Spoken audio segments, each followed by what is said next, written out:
Hi friends, welcome to cook with SD channel. இன்றைக்கி என்ன பார்க்க போகிறோம்னா இலந்த வடை எப்படி செய்யலாங்கிறத பார்க்கலாம். இலந்த வடை இன்றைக்கி செய்ய போகிறோம். அதை எப்படி செய்யலாம், அதுக்கு என்னென்ன பொருள் வேணும்னு பார்க்கலாமா? வாங்க பார்க்கலாம்.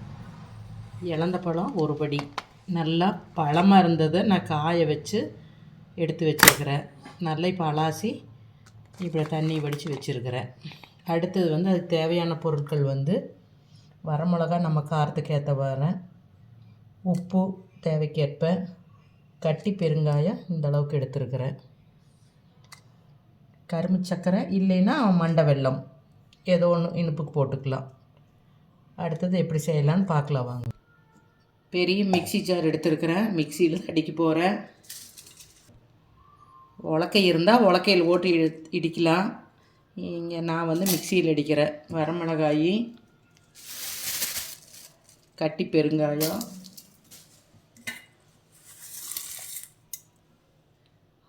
கல்லுப்பு, இதையும் முதல் ட்ரையாக அரைச்சிக்கலாம்.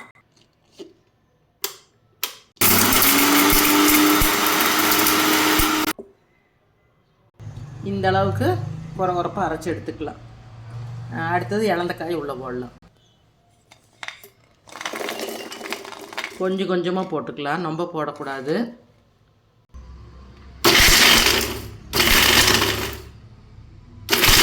இந்த மாதிரி விட்டு விட்டு லைட்டாக ப்ரெஸ் பண்ணி எடுங்க. அப்புறம் கொஞ்சம் லேசாக தண்ணி தெளிக்கலாம்.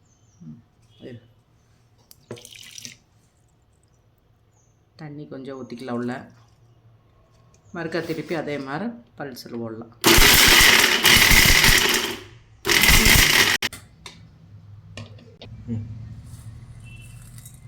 இப்போ கரும்பு சக்கரை தான் போடுறேன்.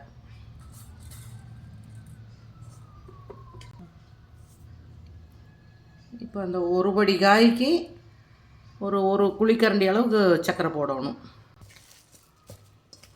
எல்லாம் அரைச்சி பொண்ணு சேர்த்தி, ஏன்னா ஃபஸ்ட்டே நம்ம காரத்துக்கு காரம் உப்பு எல்லாமே போட்டுட்டோம். மறுக்க அரைச்சி எல்லாம் உள்ளே சேர்த்தி இருக்கிறேன். எக்ஸ்ட்ரா இருந்ததையுமே இப்போ எல்லாம் ஒரு பிணைஞ்சு விட்டு டேஸ்ட்டு பார்த்துட்டு அப்புறம் நம்ம தட்டி வைக்கலாம்.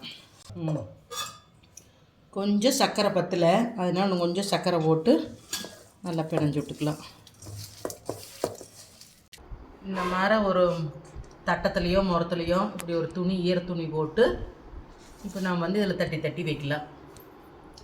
தண்ணி பக்கத்தால் வச்சுக்கோணும். இப்படி தண்ணி தொட்டு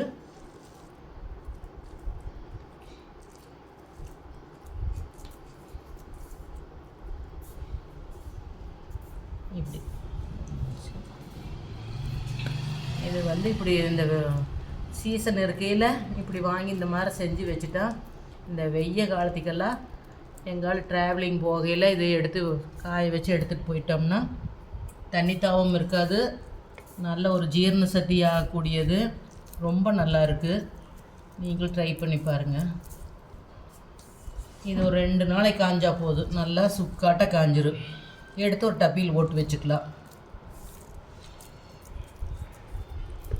இந்த மாதிரி தண்ணி தொட்டு இந்த மாதிரி வடையாட்ட தட்டி வச்சுக்க வேண்டியது. இது நல்லா வெயிலில் வச்சுக்கலாம்.